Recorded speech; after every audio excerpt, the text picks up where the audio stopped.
Everyone at the academy feared the bullies, until the day a human arrived, picked up the girl they tormented, and made the whole galaxy realize what true strength looks like. I have seen a lot of terrible things in my 17 cycles at the Galactic Youth Academy. I have watched Krillian students dissolve furniture with their acidic secretions for laughs. I have seen Tharnix kids use their telepathy to cheat on every single exam. I have even witnessed a Gorvian eat an entire hoverball, goals and all, just because someone dared him to. But nothing, and I mean absolutely nothing, prepared me for the systematic cruelty I witnessed every single morning in the East Corridor. Her name was Kes Telvorn to be precise.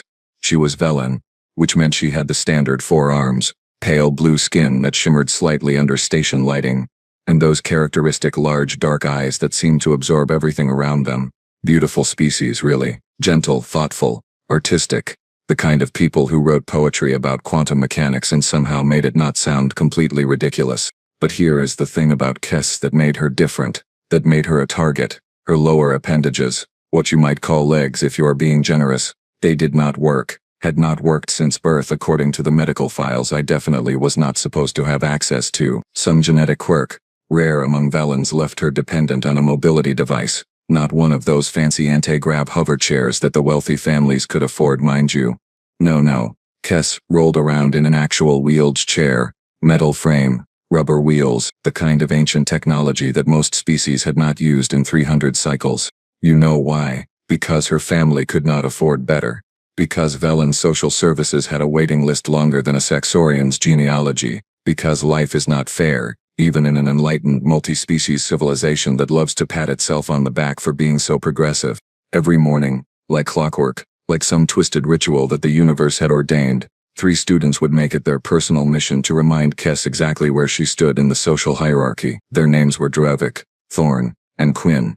And honestly, I wish I could tell you they were complicated individuals with tragic backstories that explained their behavior. But no, they were just jerks. Plain and simple. The kind of jerks who peaked in secondary education and would spend the rest of their lives wondering why nobody liked them.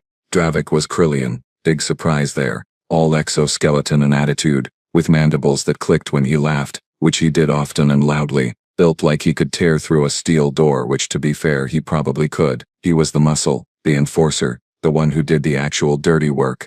Thorn was Zentari, one of those tall willowy species that moved like they were perpetually underwater. 4 eyes, 2 on each side of his elongated head, which meant he could see you judging him from any angle. He was the brains, if you could call them that. The planet, the one who always made sure they operated just within the technical boundaries of Academy regulations. And Quinn, oh Quinn, a Hexorian, which meant she had that opalescent skin that changed colors with her mood, usually settling somewhere between smug purple and cruel crimson. She was the mouth, the one who delivered the verbal barbs while the others did the physical work, the one who could make you feel small with just a carefully placed word or a well-timed laugh. Their routine never varied.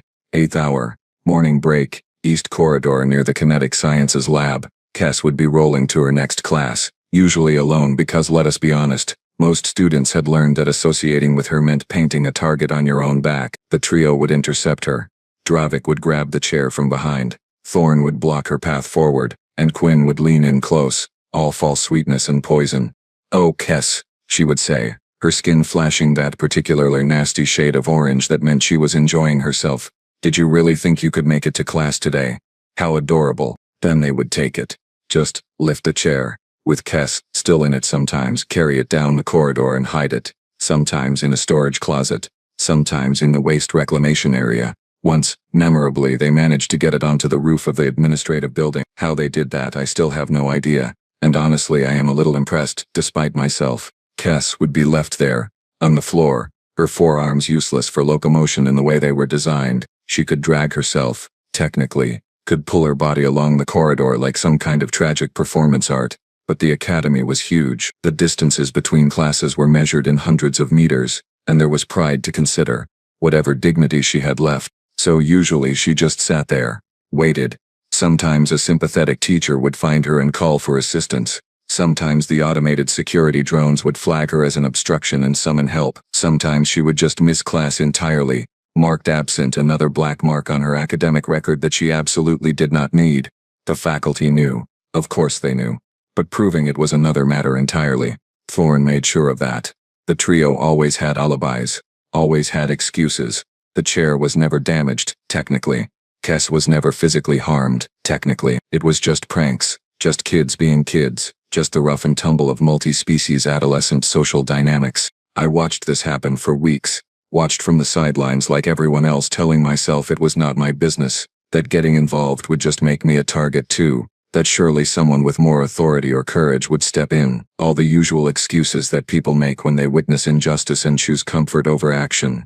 The social hierarchy at Galactic Youth Academy was crystal clear. Humans, the newest addition to the galactic community, were at the bottom. Primitive Deathworlders who had barely figured out faster than light travel. Then came the poor, the disabled, the different. Kes occupied a special place in that bottom tier, intersecting multiple categories of undesirable. And at the top, species like the Krillians, the Zentari, the Haxorians, old money, old civilizations, old prejudices wrapped in new diplomatic language. Nobody challenged it. Nobody dared. Until Drexar Morn-Chen arrived. Drexar Morn-Chen walked into Galactic Youth Academy on a Tuesday, which should tell you everything you need to know about how little ceremony the administration afforded human students. No welcoming committee. No orientation assembly. Just here is your schedule. Here is your locker code. Try not to die in the low-gravity gymnasium. He was average height for a human, which made him short by galactic standards. Maybe 1.6 meters, give or take. Black hair that stuck up in about 7 different directions like he had lost a fight with a solar wind. Dark eyes that seemed to catalog everything they landed on. Wore the standard academy uniform but somehow made it look rumpled within minutes, like his body was actively rebelling against formal clothing. The whispers started immediately, of course. Humans had only joined the galactic community 6 cycles ago, and the prejudice was still fresh. Still socially acceptable in that way that bigotry always is when it is new enough to not have regulations against it yet. Deathworlder, someone muttered as Drexar Morn passed. I heard their planet has weather that can kill you. A Pelkaran student whispered, her gills fluttering nervously. They eat other animals, Quinn announced loudly to her nearby cluster of admirers, her skin flashing disgusted green. Like dead animals, cooked flesh. Can you imagine? Their gravity is twice standard, Thorn added, his 4 eyes tracking Drexar Morn with scientific curiosity, like he was observing a particularly interesting bacterial culture. Their whole evolution is based on surviving a world that actively tries to murder them. Primitives. Dravik clicked, his mandibles spreading in what passed for a Krillian sneer. Barely got warp drive working and they think they belong here with civilized species. Drexar Morn heard all of it. I could tell by the slight tightening around his eyes, the way his jaw set just a fraction harder, but he did not respond. Just kept walking, kept scanning room numbers, kept existing in a space that had already decided he did not belong. That first week he was invisible. The kind of invisible that comes from being deliberately overlooked. Teachers called on him last, if at all. Students gave him wide berth in the corridors. The cafeteria had an entire section that mysteriously emptied whenever he sat down. I felt bad for him, honestly, but not bad enough to do anything about it, because I was comfortable in my middle-tier status and saw no reason to jeopardize it for some human I did not know. Then came that Thursday. 8th hour. Morning break. East corridor. Drexar Morn was heading to kinetic sciences, same as Kes, taking the long route because he was still learning the academy layout. He rounded the corner just as Dravik lifted Kes's wheelchair, with her still in it, her forearms gripping the armrests, her face carefully blank in that way that people get when they are trying desperately not to show how humiliated they feel. Please, Kes said quietly, her voice barely carrying. I have an exam this period. Oh, an exam, Quinn exclaimed, her skin flashing mocking yellow. Well, why did you not say so? That changes everything. Except, no, wait, it does not. Thorn was already moving down the corridor with the chair, Dravik following, leaving Kes on the floor like discarded furniture. Drexar Morn stopped. Just completely stopped moving. Stood there for maybe 5 seconds, watching, processing that analytical look in his eyes going absolutely cold. Then he walked straight up to Kes. Hi, he said, his voice carrying that particular human accent that always sounded slightly aggressive to galactic ears, all hard consonants and blunt efficiency. I am Drexar Morn. You need to get to class, yeah? Kes looked up at him, confusion clear on her face. Yes, but my chair. Which class? Kinetic Sciences, room 417. But Drexar Morn did not let her finish, just bent down, slid one arm under her knees, another behind her back, and lifted her. Lifted her like she weighed absolutely nothing. Like he was picking up a backpack, not a fully grown Velen student. The corridor went silent. Like actually silent. Conversations died mid-sentence. Footsteps stopped. I am pretty sure someone dropped their datapad and nobody even noticed the sound it made hitting the floor. Kes made a startled sound, all four of her arms instinctively wrapping around Drexar Morn's neck and shoulders. Which way? Drexar Morn asked, completely unbothered by the staring, by the weight, by the sheer social suicide he was currently committing.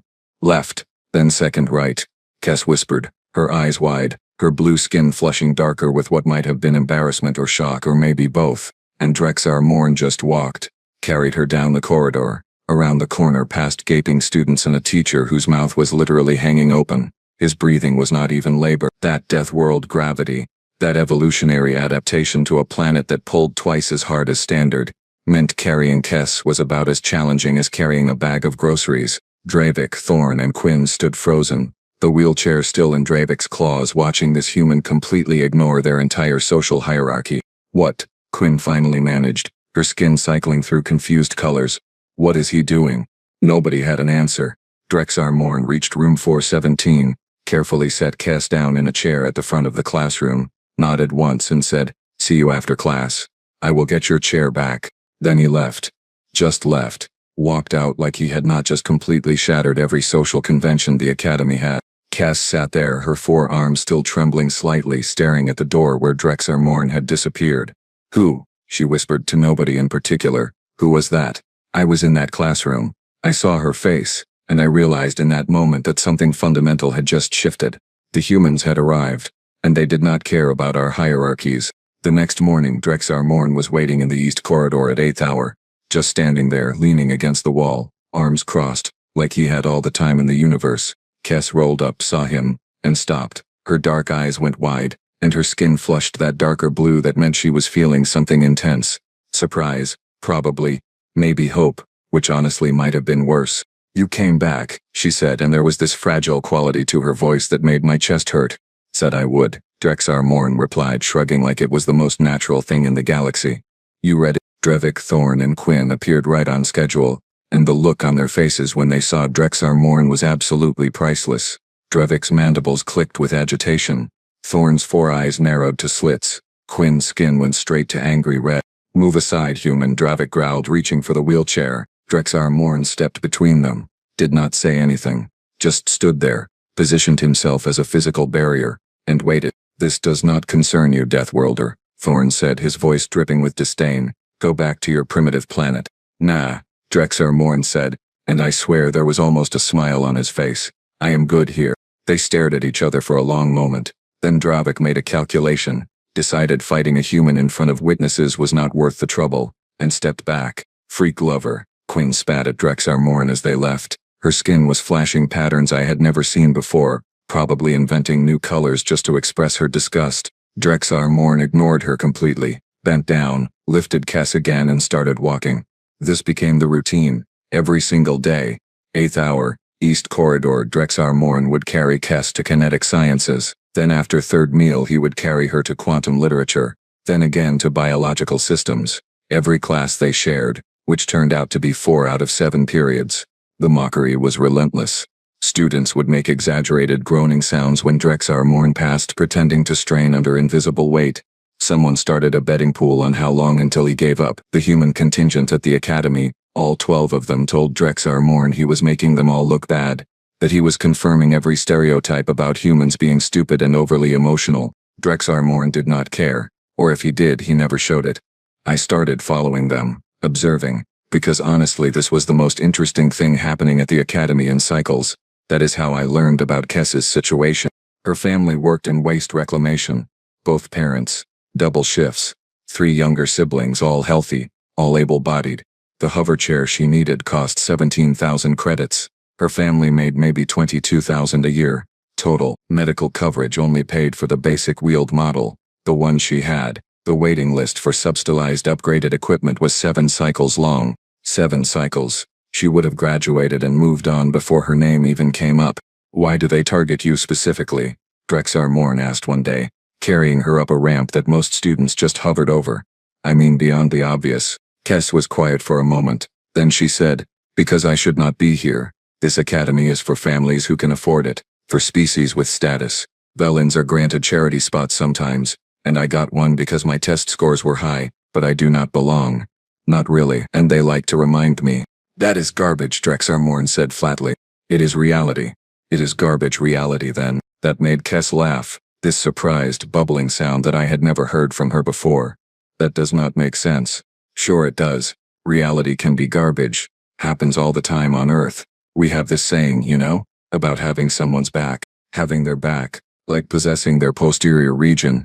Drexar Morn actually laughed at that. No, it means supporting them, standing with them, making sure they are not alone when things get hard. You watch their back, they watch yours. Trust thing. We have no such saying in Vela. Maybe you should start one. Their friendship grew like something organic, something natural that nobody had planned but everyone could see. Drexar Morn started sitting with Kess at third meal. She helped him with quantum literature homework, because apparently humans really struggled with non-linear narrative structures. He taught her human card games badly, using a deck he had brought from Earth. Other students watched with fascination and horror, like witnessing a ship crash in slow motion. And Dravik, Thorn, and Quinn.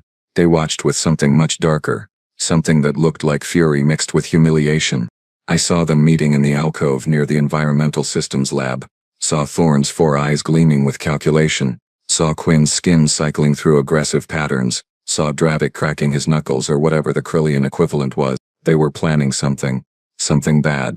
I should have warned Drexar Morn, should have said something, but I told myself it was not my business, that he was tough enough to handle himself, that surely the Academy security would step in if things went too far. All the usual lies people tell themselves when they are too scared to be brave. 2 days later, Kess's wheelchair disappeared. Not hidden this time. Destroyed. They found the wheelchair in the waste compactor, or what was left of it anyway. The frame was twisted beyond recognition, wheels torn off, the padding shredded. Whoever did it had spent time on it, made sure it was absolutely completely unsalvageable. Kess just stared at the wreckage, did not cry, did not scream, just stared, her 4 arms hanging limp at her sides, and somehow that was worse than any emotional outburst could have been. Drexar Morn stared too, but his expression was different. His jaw clenched so tight I could see the muscles jumping, his hands curled into fists, his eyes went flat and cold in a way that made my survival instincts scream warnings. Who? He said quietly. Does it matter? Kess whispered. I cannot prove anything. I never can, and even if I could, my family cannot afford a replacement. I will have to withdraw from the Academy, go back home. It is over. Who? Drexar Morn repeated, and this time it was not a question. I knew where they would be. Everyone knew. Dravik, Thorn, and Quinn always celebrated their victories in the observation deck after final period, watching ships come and go, congratulating themselves on their cleverness. Drexar Morn knew too. He left Kess with a sympathetic teacher and headed straight there. I followed. Of course I followed. I was not about to miss this. The observation deck was nearly empty, just the 3 of them lounging near the viewport. Quinn saw Drexar Morn first, her skin flashing triumphant orange. Oh look, she announced, the pet human. Missing something, or someone? Drexar Morn walked straight up to them. No hesitation, no fear, just purpose. You destroyed her chair, he said. Prove it, Thorn replied, his 4 eyes gleaming with smug satisfaction. Prove anything. Go ahead, we will wait. Do not need to prove it, Drexar Morn said. Then he punched Dravik in the face. Now here's what you need to understand about Krillians. They have exoskeletons, armor plating that can withstand impacts that would pulverize most species. They are strong, fast, and built for combat. Dravik outweighed Drexar Morn by at least 40 kilograms and had natural weapons that could shred metal. Drexar Morn's fist hit Dravik's mandible with a sound like a hammer on stone. Dravik's head snapped back. He actually staggered and made a sound of pure shocked pain. Human knuckles, turns out, are evolution's answer to the question, what if we made brass knuckles out of bone and just attached them to people? Thorn moved next, those long Zentari limbs reaching to restrain Drexar Morn. He got a grip on Drexar Morn's shoulder, started to squeeze with strength that should have driven Drexar Morn to his knees. Drexar Morn headbutted him, just reared back and slammed his forehead into Thorn's face with zero hesitation. Thorn's nose, or what passed for a nose, shattered. He released Drexar Morn, stumbling backward, all 4 eyes watering. Quinn was screaming for security, her skin cycling through panic colors, but she was also backing into a corner because apparently her bravery only functioned when she had backup. Dravik recovered, enraged now and charged. He was fast, trained in Krillian combat forms, and he came at Drexar Morn with those razor-sharp claws extended, aiming for vital areas. Drexar Morn did not dodge, did not even try. He stepped into the attack, taking a slash across his forearm that opened his skin in 3 parallel lines. Blood welled up, bright red, and Dravik smiled because he thought he had won. Except Drexar Morn did not stop, did not even slow down. His face registered the pain, sure, but his body just kept moving like the injury was an inconvenience rather than a threat. He grabbed Dravik's arm, twisted it with leverage that should not have worked against an exoskeleton, and slammed the Krillian into the deck plating. The sound was spectacular. Death World, Drexar Morn said through gritted teeth, blood dripping from his arm, means we evolved to take damage, means our pain tolerance is higher than your entire species' threshold, means when you hurt us we do not stop, we just get angry. Thorn tried again, attempted some kind of Zentari nerve strike that would have paralyzed most species. His fingers found the pressure points on Drexar Morn's neck. Drexar Morn grabbed those fingers and bent them backward until something cracked. Thorn shrieked, a sound that probably shattered glass somewhere in the galaxy. Then Drexar Morn threw him across the observation deck, where he crashed into a bench and stayed down. Dravik was getting up, refusing to quit because Krillian pride apparently exceeded Krillian common sense. He rushed Drexar Morn again. Drexar Morn met him halfway, ducked under those slashing claws, and delivered an uppercut that lifted Dravik's entire body off the ground. The Krillian landed in a heap and did not get up again. The whole fight lasted maybe 90 seconds. Security arrived to find Drexar Morn standing in the center of the observation deck, bleeding but upright, surrounded by 3 students who were very much not. Quinn was pressed against the viewport, her skin stuck on terrified white, screaming about the crazy human who attacked them without provocation. Except, there were cameras. There were always cameras.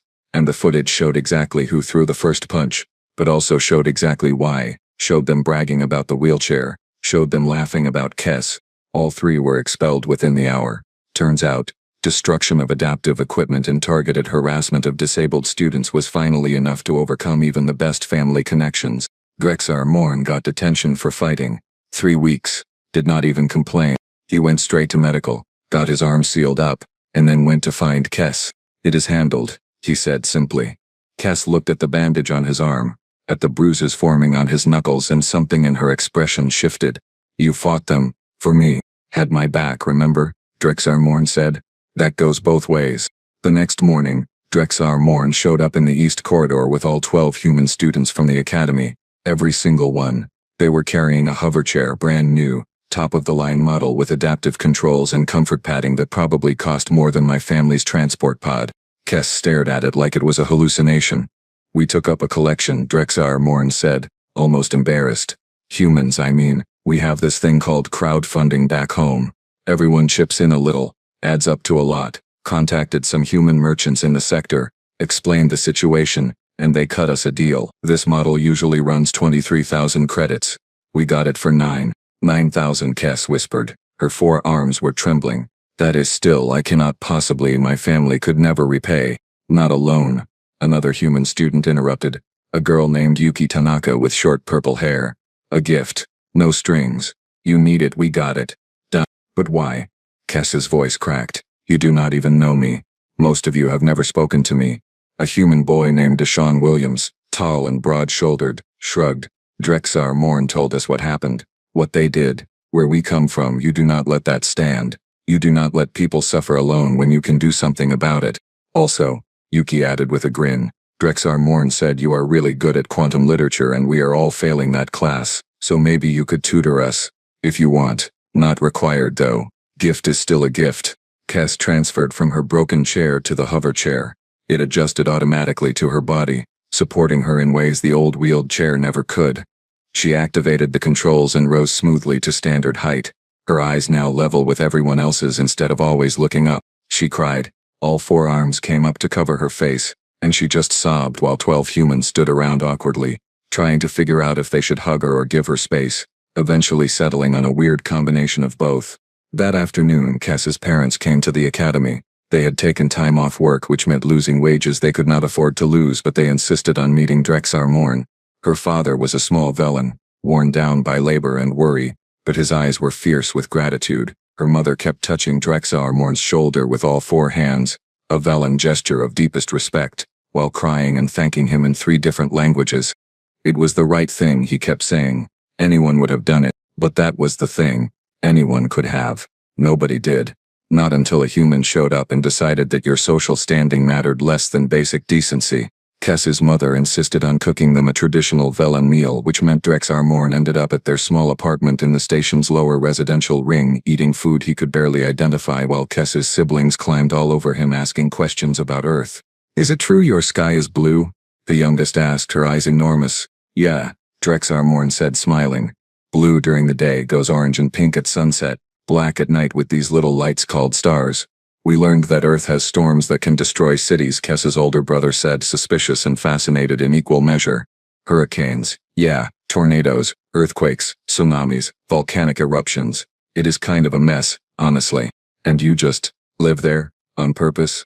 Drexar Morn laughed. "Where else would we go? It is home. I watched all of this from the outside, metaphorically speaking, but I saw the change ripple through the academy. Saw how other students started sitting with Kess at third meal, saw how the human contingent, previously isolated and ignored, suddenly had species from across the galaxy approaching them with curiosity instead of contempt. Saw how a Palkoran student stood up to a bully targeting a younger kid and specifically said she learned it from watching the humans. Turns out, courage is contagious. The social hierarchy did not disappear overnight.